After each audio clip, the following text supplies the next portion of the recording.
Alright, so what is going on, everybody on YouTube? Welcome back to another video. If you're new to the channel, my name is Ryan and this is Gears and Gains. And today we are talking about some car community trends that in 2024 just gotta stop. Now, it took me some time to come up with this list, but I think I've narrowed it down to 7 of the worst things that in 2024 just annoy the heck out of me. Starting off with the obvious answer, and that's takeovers. Come on, man. It's 2024 and you're still doing these low IQ activities. Like, it takes absolutely no skill to go around in a circle and just do a donut around a crowd of people. Most cars at takeovers are in fact stolen. The fact that we are still arguing over whether takeovers are safe or not, or good for the car community or not, in 2024, it just boggles my mind. We know that they're dangerous. We know that they're stupid. We know that it just gives the car community a bad name. So why do people still do it? Well, some of the people who partake in takeovers will give you the excuse that there's no local track for them. There's nowhere for them to go, for them to do drifts and donuts. First of all, I can almost guarantee you that nobody at a takeover, if they were put on a real drifting track, could even make it past the first stage.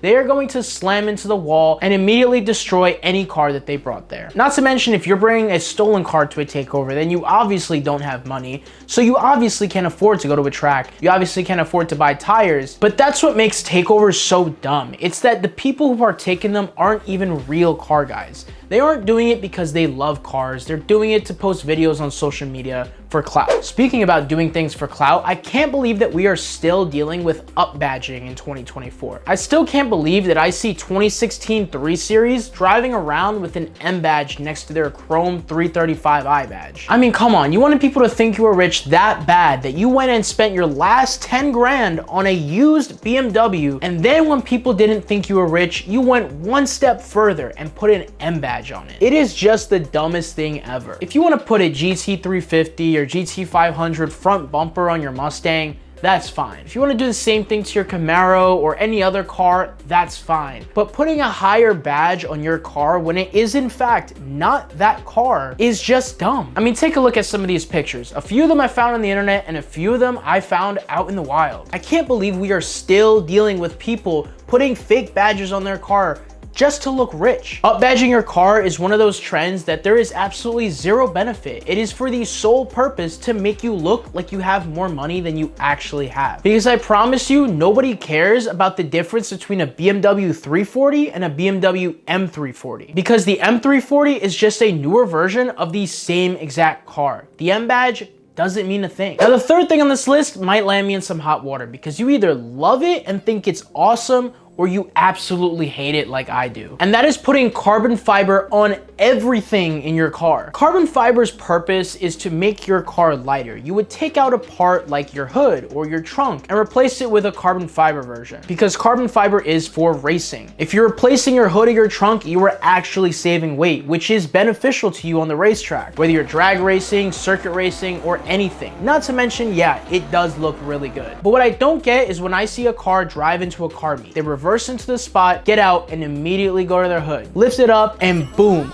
all over, everything's carbon fiber. I mean, you could see your reflection. That's how shiny it is. It's just so dumb because think about it like this. If you were replacing an 8-ounce piece of plastic with a 5-ounce piece of carbon fiber, are you really saving substantial weight? Or how about this? If you're just adding extra pieces to your car of carbon fiber to spice up the engine bay or to make things look good, you're in fact adding more weight to your car. If you want to put a carbon overlay on your steering wheel to just make it look nice, that's fine. By all means, go ahead. But when you start adding carbon fiber door panels and carbon fiber armrests and carbon fiber here, there, and everywhere, you are in fact adding weight to your car. Let me tell you a story. There's one guy in particular I know. I'm not gonna say his name, but he has an A90 Supra and he's replaced everything in his interior and under the hood with carbon fiber versions of it. So his armrest, his door panels, everything on his interior is carbon fiber. His steering wheel is carbon fiber. I think actually everything except his dash and his seats inside his car are carbon fiber. And under his hood, he's added tons of carbon fiber between an engine cover, a coolant cover, an ECU cover, a carbon fiber intake, which is acceptable, but every other thing has a carbon fiber fiber cover on it, and it just looks tacky to me. What's even worse is that since not one company makes all of those carbon fiber bits, they have different weaves, so they look like they don't match. I think there is such thing as just too much carbon fiber. A carbon fiber hood or spoiler or lip or diffuser, that's fine. But once you start financing your carbon fiber with a firm, that's where I draw the line. The fourth thing on this list I think is something we can all agree with, and that is going out to make racing videos just for clout. If you race for the sole purpose to make a video just to post online of you beating somebody else, then you are not a car guy. You are just looking to get over on somebody else just for your own personal benefit. And what's even worse is when I see these guys go 1, 2, 3 super fast, run off on a guy and post a video like, yeah man, I beat him, he's so slow, he sucks bro, this B58 is gonna kill him bro, you should have known better not to mess with me. Is that what racing is nowadays? Is that really what racing is nowadays? It's just videos to post online, to make other people look bad, and to make yourself look like the fastest guy in the city. I mean, if you're watching this video, then obviously make sure to subscribe, but that means you like cars. And you probably follow one of those Instagram pages that post races, and all the time I'm seeing just complete BS races where either one guy's not ready or the other guy's lying about his mods clearly. Because bro, if I'm watching your video and my mods are the same as yours and I can't beat that car, then I know you can't beat that car. And the lying about mods, that's just gotta stop. You are not making yourself look any better, because once people find out that you lied about your mods, no one's gonna wanna race you. So if you're saying you're stock when in fact you aren't, what are you really getting when you win the race? Well, they'll just post it online just for clout, for likes, for views, and everyone will love them, right? No, no one will love them. And I think that last one ties in with number 5, and that is putting slicks on a stock car. I am so tired of seeing people put slicks on stock cars. I don't care that your car is fast. I get it. Your Mustang GT has 400 horsepower. I get it. Your Supra is really light, but you don't need slicks if your car is stock. Let me tell you a story. I personally know this guy with an M340 who has no tune. He is completely stock, and he has his entire interior gutted. He's on slicks.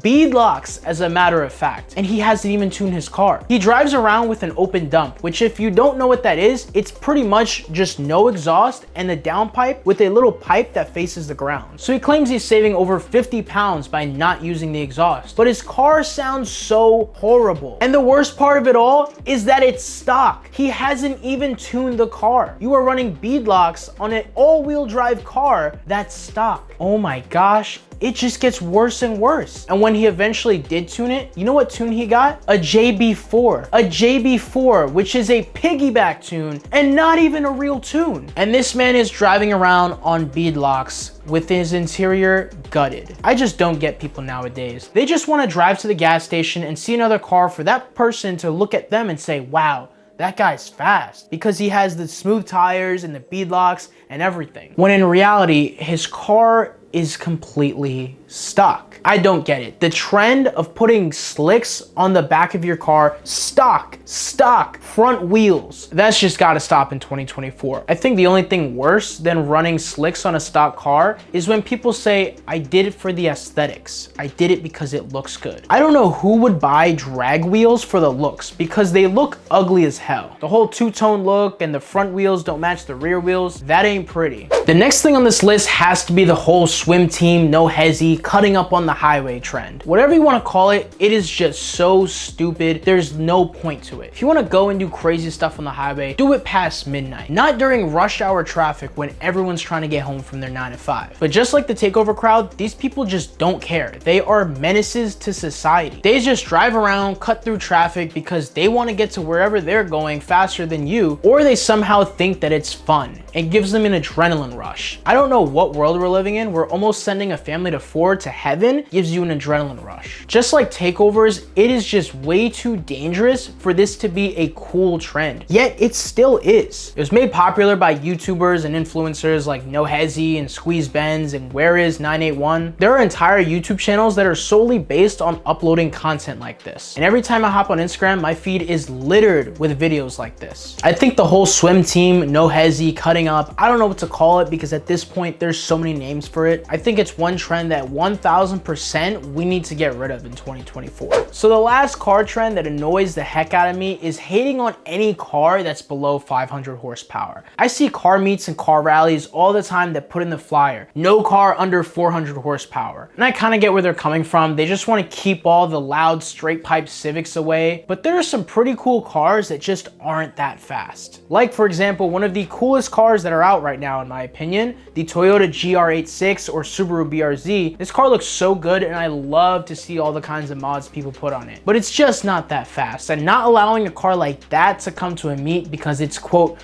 under 500 or 400 horsepower, that is just dumb as hell. Because I promise you that your stock M5 that you took out of your daddy's garage behind his back is way less cool than a modified Subaru BRZ. I'd much rather see that than your daddy's M5. And not to mention, I feel like some of these car meets nowadays are so segregated, for the lack of a better term. Especially in the community I'm in, which is the BMW community. They tend to put on car meet flyers, BMWs only, which is so dumb in my opinion, because when I go to a car meet, I want to see some variety. But when I'm going to a car meet, I don't only want to see a bunch of the same car. I much rather see a mix of 50 cars from different brands and different horsepower numbers than just 20 cars that look almost exactly the same. So if you're telling somebody not to come to a car meet because their car is too slow or their car is not a certain brand, that's just dumb to me. Because you're showing me you're not doing it because you love cars. You're just doing it, once again, for the clout. If you made it this far into the video, then thank you. I really appreciate it. But most importantly, hit that subscribe button to stay tuned for all the great videos that I have coming up. And make sure to check out last week's video right over here where I spoke about 5 things that I hate about my BMW M340. And as always, my name is Ryan from Gears and Gains. Thank you so much for watching, and I will see you next week.